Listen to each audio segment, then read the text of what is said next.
The day began with sunlight cutting through the giant windows of Brookside High, but inside the cafeteria, something cold was brewing. The new girl, a quiet 16-year-old named Aria Waverly, carried her tray with the careful grace of someone used to avoiding attention. Yet the moment she stepped inside, the low rumble of voices dipped, as if the air sensed something fragile it could crush. Aria felt it too. That strange heaviness. The unease of walking into a world that already decided who fit and who didn't. She had no idea that within minutes, the school would witness something that would echo for years.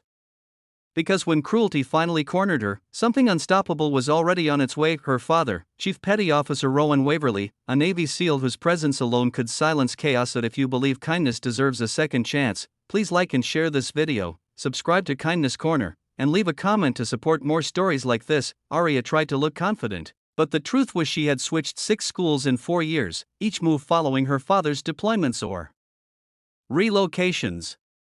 And though she admired him more than anything, being the daughter of a SEAL came with its own shadows, constant goodbyes, fractured routines, and the heavy pressure to be strong even when she felt anything but. She took a seat near the window, preferring the sunlight, needing it. But no light could shield her from the group that noticed her. A trio of notorious troublemakers known for their ruthless pranks and unchallenged dominance in the cafeteria: Colton Briggs, Mason Thorne, and Wyatt Hale.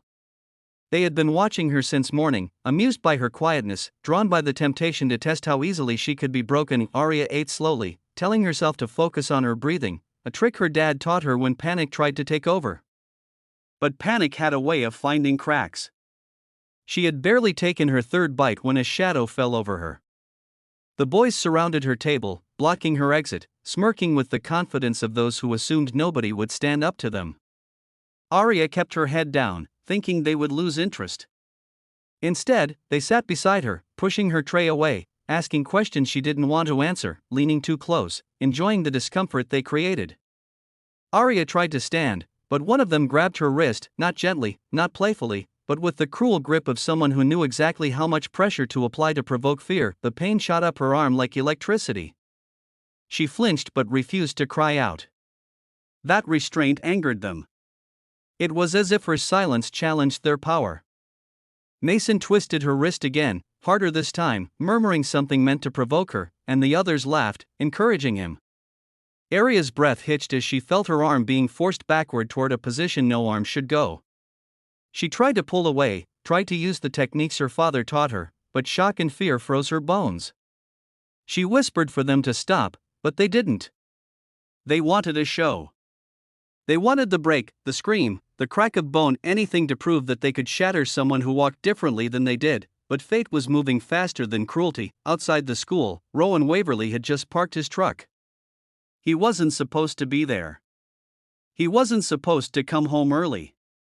His deployment had ended ahead of schedule, and he had driven through the night just to surprise his daughter. Aria didn't know he was back. She didn't know he was crossing the campus lawn at that very moment, checking in at the front office, listening as the secretary told him she hadn't seen Aria yet, and directing him toward the cafeteria. Rowan walked with disciplined calm, but his heart was racing in a way battlefield danger never could. He had missed her terribly.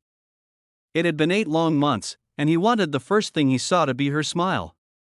Instead, he entered the cafeteria to the unmistakable sound of chaos erupting around one table. The moment Rowan stepped inside, students turned. Something about him, maybe the rigid posture, maybe the carved determination in his eyes, made everyone instinctively shift back. He scanned the room, his senses sharpened, and then he saw her. Aria. His daughter. His world. And her arm twisted unnaturally, trapped in the grip of a teenage boy who had no idea he was seconds away from meeting a force far beyond anything he had ever imagined. Rowan didn't shout. He didn't run. He simply moved, quiet, fast, precise. Students parted instinctively, like water around a ship. In less than 2 heartbeats he reached the table, and before Mason could register what was happening, Rowan's hand was on his wrist in a grip so controlled yet so powerful it made the boy freeze. With one minimal shift of pressure, he disengaged Mason's grip from Aria's arm without causing harm, but with enough force to send a warning through the boy's bones, an unspoken message that he had crossed a line he would never forget. The other boys stumbled back, faces draining of color. Aria stared in shock as Rowan knelt beside her, examining her arm with gentle, practiced hands. His voice was steady as he reassured her she was safe, and that nothing was broken. The cafeteria had gone silent. Something in Rowan's calmness terrified the boys more than any shouting ever could. A Navy SEAL didn't need to raise his voice to command fear.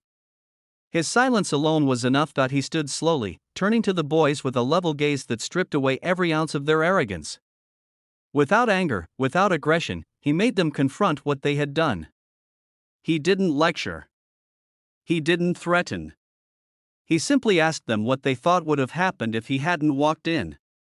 The weight of that reality hit them harder than any punishment. They couldn't look him in the eye. They couldn't even speak. For the first time, they saw themselves not as powerful, but as cowards who tried to break someone who was already quietly fighting battles they knew nothing about. But the moment didn't end there. Rowan requested the principal be called immediately. Teachers rushed in, counselors arrived, the principal hurried over in alarm, and within minutes the boys were escorted out for disciplinary action. Aria sat quietly, her father beside her, and the school nurse confirmed her arm was sprained but not fractured. The relief made her eyes sting. Sometimes the worst part of pain wasn't the injury, but the fear of breaking alone. After paperwork and statements, Rowan took Aria outside into the sunlight she loved. She rested against him, and he held her with the tenderness of someone who had spent years protecting people across oceans but knew that protecting her was the mission that mattered most. They really talked, for the first time in months. She told him how hard it was to always be the new girl, how tired she was of pretending to be strong, how scared she was to disappoint him. Rowan listened with the patience of a father who knew strength didn't come from being unbreakable, but from standing up after the world tried to fracture you. He told her she didn't need to be strong all the time. She didn't need to be perfect. She didn't need to blend in. She only needed to survive long enough until she learned how powerful her quiet resilience truly was. And for the first time since arriving at Brookside High, Aria felt like she belonged, because belonging wasn't about a place, but about knowing someone in the world would always fight for you when you couldn't fight for yourself. Over the next days, the school buzzed with what happened. Rumors swirled, versions twisted, but the truth stayed clear. Aria Waverly was not someone to mess with, not because she was dangerous, but because she was valued by someone who knew her worth even when she didn't. The boys faced consequences. Teachers gained awareness. Students who once ignored her now approached her with cautious kindness, some out of guilt, others out of respect. And though Aria didn't become instantly popular, she did find space to breathe, to heal, to grow. Her father stayed home for a few weeks before his next assignment, spending time helping her build confidence through training, through long talks, through simple moments like breakfast together, moments Aria realized she had missed more than she admitted. The cafeteria incident became a turning point not just for her, but for the school. People remembered. People changed.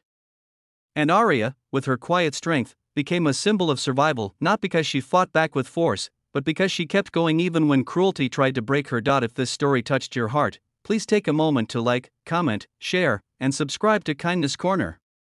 Your support helps us reach more people with stories that remind the world why compassion matters. A special request: comment kindness wins. If you believe every child deserves safety, love, and protection, your full story is complete, emotional, cinematic, and around the requested length. If you want SEO tags, keywords, titles, thumbnails, or image prompts, just tell me.